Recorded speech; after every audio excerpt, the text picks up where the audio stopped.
This was actually arranged before the huge inflation rises we've seen.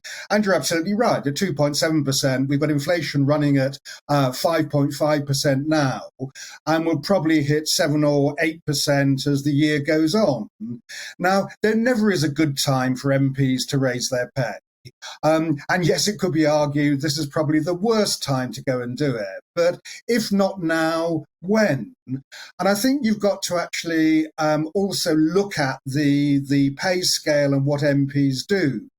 And if you look at sort of comparable jobs, say a head teacher or perhaps a GP, these are people getting over £100,000 a year.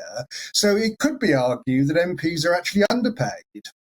Interesting, because this is always a row. Whenever this is decided, whenever it happens, whenever IPSO, as they're known, decree that MPs are getting a pay rise, there's always a political row. And yet IPSO was the body set up to try and take the politics out of this, so that MPs couldn't vote on their own pay rises, that it's decided by an independent body.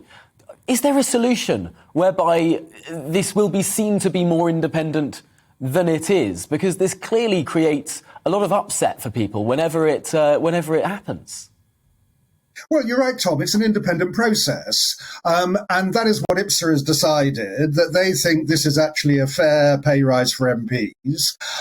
When I was speaking to MPs yesterday, as it started to come through, they felt it was fair as well. There was a certain amount of concern amongst them about, that this is coming as the rest of us are facing the cost of living crisis. And of course, there'll be extra money we're going to end up shelling out because of the sanctions that we're putting on Russia.